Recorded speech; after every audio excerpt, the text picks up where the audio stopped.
Hey there everybody, it's Mark Crowley back with another how to draw video. Today I'm going to be doing a video on how to draw a Gundam type mecha character. And I had put a video out earlier this week asking, should I make it difficult, should I make it easy? And it was kind of evenly split, but I think maybe more people wanted me to start with the beginner's lesson. So that's what we're going to do, and I'm going to go ahead and jump in and start drawing the upper torso of this character. And I'm going to begin with just loose lines because I'm not 100% sure, where everything's supposed to be at this stage. But this is kind of going to be like the chest area of the character. One thing I noticed in studying these Gundam characters is the heads of these characters are really quite small in proportion to the rest of the body. Of course, I don't know. I mean, what is the proportion? It's a robot. What is the proportion? I don't know. It could be anything. Whatever you decide it's going to be, that is the proportion. So what I'm going to do now is move on to drawing these largely decorative shoulder pads. Reminds me of the 1980s, my youth, when people had ridiculous shoulder pads. Maybe that's when these characters were first designed. Who knows? Maybe someone can educate me on that. But I'm giving this character quite exaggerated, big, long, triangular shoulder pad type things. I suppose they could be for defensive purposes, right? They're shielding the upper body, maybe. I don't know. So now I'm going to move on to drawing the waist of the character. And like I said, I wanted to make this one a little simpler than, the sometimes incredibly detailed illustrations that you see. And that meant, in my case, taking certain areas of it and sort of flattening them out a little instead of having them have so many different compartments and so forth jutting out.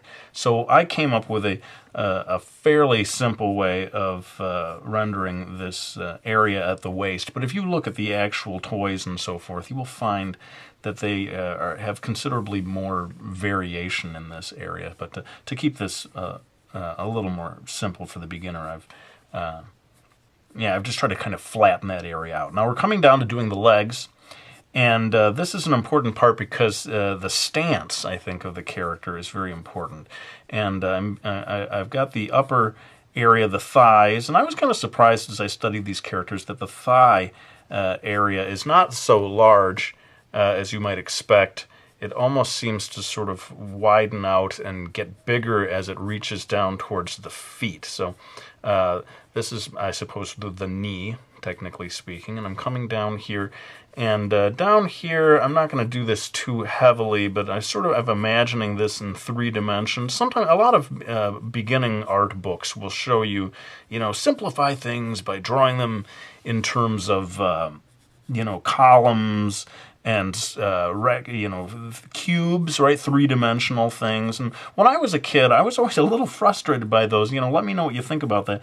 That a lot of times I found simply drawing the columns and the 3-dimensional cubes was so difficult that I was in trouble at the beginning of the process. So I don't do that too much in my videos, but you can see how I've done this sort of lower area here as if this was trying to see it in 3 dimensions, which there's no denying is a useful thing, especially for a character like this, that if you can try it in your mind to see that form in 3 dimensions, that's going to help you. Now, I'm getting down to the feet, and I had kind of started to talk about how I was surprised that the thigh was kind of small, and it seemed to get much bigger as you reach down towards the feet. And it's maybe just a stylistic thing. I think it makes the character look very sturdy and strong, and like you could never knock them down, I suppose, because the feet are large and seem to be set very solidly upon the ground.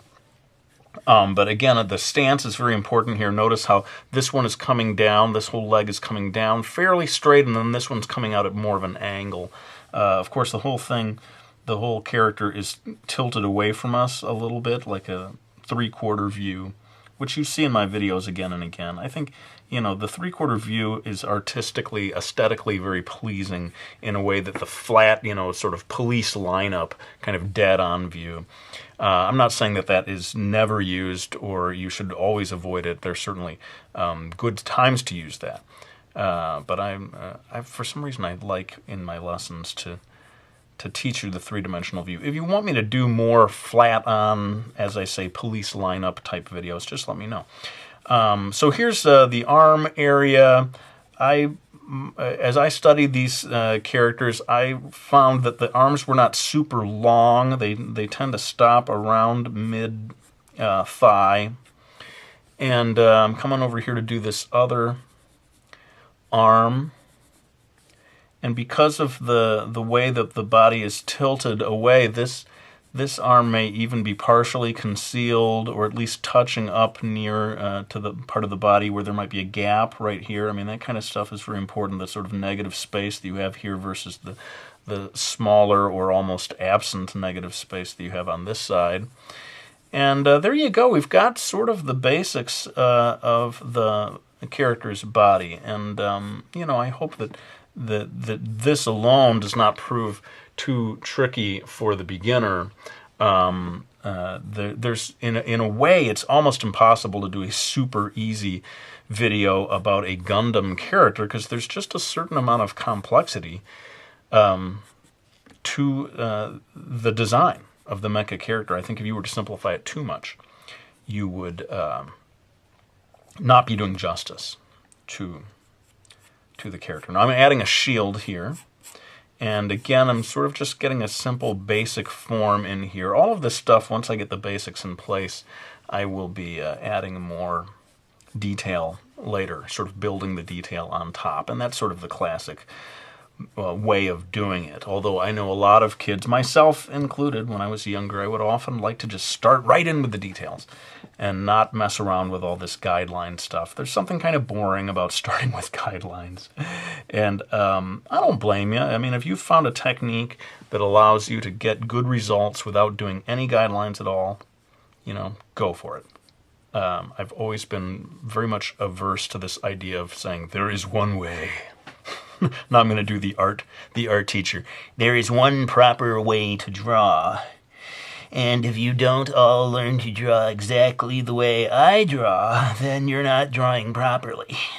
I think we all have had negative experiences sometimes with certain art teachers who like to have that very authoritarian approach. I definitely am not like that, and so you can view anything in my videos as like, this works for me, I hope it works for you. If you have another method that works better, go ahead and do that. So we've got it all in place here. This is, of course, some kind of big futuristic rifle type thing. And we're ready to move on to more of the detailed stuff. I think to get the most out of this area of it, though, we should zoom in so you can see more of the details as I work on it. So give me a second here. I'm going to reframe this and maybe begin work on the head and the shoulder area here.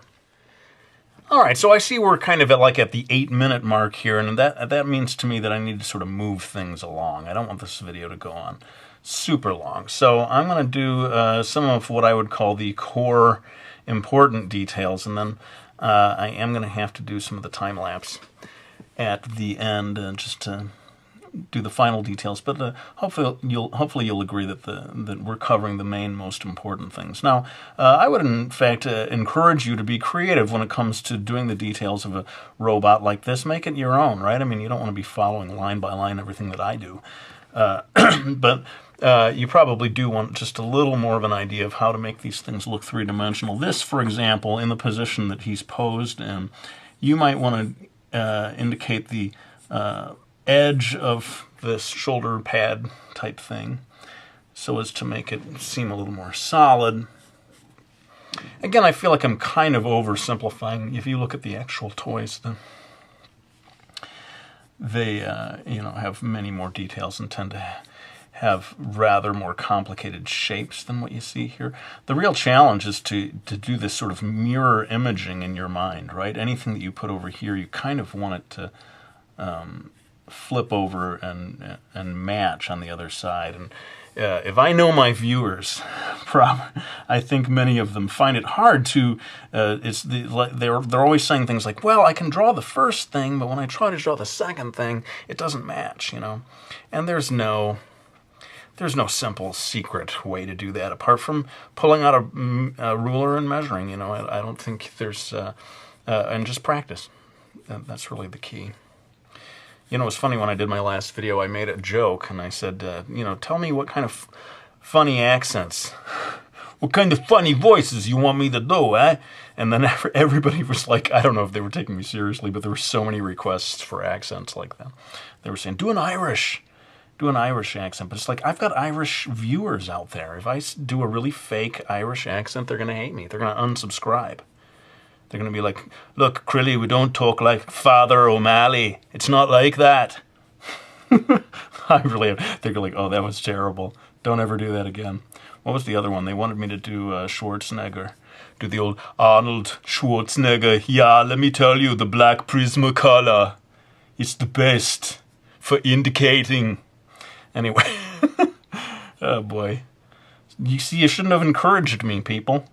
I'm going ahead and doing the chest area, and again, I would not even begin to claim that this is authentic for the Gundam approach to design. I'm actually, greatly simplifying things. I find that most of the characters have very complicated three-dimensional subsections to this area that can make it very challenging. Of course, maybe the real key to drawing Gundam is to get a Gundam figure, put it in front of you, and draw from life, right? I mean, that's... but I think there is fun in trying to design one from your own imagination, and that's kind of what I'm trying to do here. Now, like I said, I do feel that we are going to get to the point of a super long video, and I know some of you don't mind watching like a 20-minute video, but a lot of people on YouTube, they won't even click. They see 20 minutes and they're like, oh, forget it. They say, forget it, 20 minutes? I ain't got time for that stuff. Look, man, I need to be on the other side of Brooklyn within the next half an hour. I'm going to spend 20 minutes watching this? Anyway, let me go ahead and shift over to doing the legs and some of the other parts of the character, and then we'll wrap this video up. All right, so... Funny Voice Man is back drawing the legs here, and I always like to get some sort of, I don't want to say knee pad, but some sort of structure right here at the knees of the character that helps define that section. I mean, it's sort of interesting, the whole idea of a Gundam character being humanoid. It's supposed to sort of remind you of the human form, and yet you clearly don't want it to be, it's not like C-3PO or something where it's like super close to the contours of the human body. And so I think it's easy to think, oh yeah, well, you just sort of draw it looks like a human, but when you get down to actually trying to design your own Gundam character, you will very quickly grow to respect the designers who come up with these things, because it's certainly not random. They have very carefully tried out things that work and don't work. And what I'm doing here is creating a little bit of definition along the front of the shin. Is that what that should be called? And over here, you have to, because it's kind of flipping in a separate direction, you need to turn that in space, in your mind, and figure that you're not going to see it from the same point of view. Over here, you're going to see more of it from the side. And this is, an inexact science. Some people maybe have that natural skill where they can imagine objects in their minds in 3 dimensions and then just sort of draw them. Contrary to popular belief, I don't really have that. I think if you were to take some of these drawings and actually 3-dimensionalize them, if that's a word, they would be lopsided and weird looking, because I'm not an engineer. I'm just sort of guessing in terms of what these things would look like. Adding a little more definition on the foot here, and this is another one where, if you've got this facing away in a 3/4 view, then getting lines on here are going to help to define that, make that seem more 3-dimensional, and just make it seem more locked down on the ground. Very important, I think, with these characters to have that stance, like I was saying, where they look very confident and the feet are placed very firmly on the ground. And that's another thing where maybe knowledge of perspective is going to help you out. And finally, just getting these, I don't know what these things are called. Maybe the Gundam people can tell me if you know. There's these little things that tend to be on the in the ankle area of these characters. and they sort of cover the joint, and I see them on almost all of them, right here in the ankle. You can see it sort of coming over here and going across. I actually built one of these with my son one time when we were in Japan. So I have sort of memories of the various parts and how they fit together. That can be helpful. I bet, you know, if you actually built one, it would actually help you in your drawing of the Gundam characters, because you would actually have handled these pieces and know what they look like from various perspectives. Well, I'm sorry to say that I don't think I can do absolutely every single part of this character in this video. It's just going to become too time-consuming. But hopefully I've given you the sort of basics that you needed to get a good start on drawing a Gundam character of your own. And in terms of like drawing the robot hand of a Gundam character, that could be its own separate video. You know, I'll be here all day if I really try to walk you through each and every line. But I do believe we have covered most of the important stuff, and I'm going to pull back to do the final line work in time-lapse, and we'll wrap this video on up.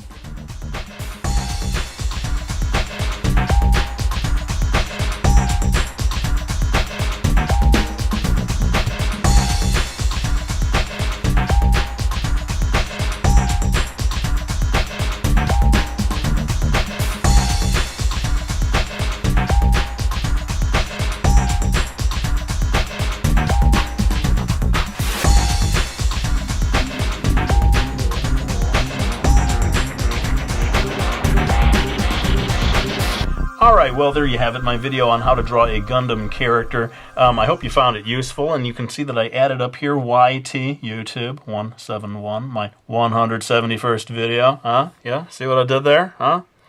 Probably time to stop talking when I start talking like that.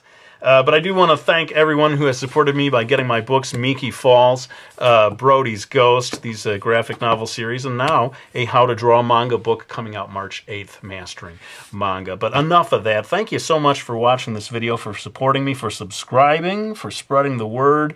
I am, as always, deeply appreciative of your support. But let's lay the pencil down. I want to thank you all for watching this video. I hope you enjoyed it, and I'll be back with another one real soon.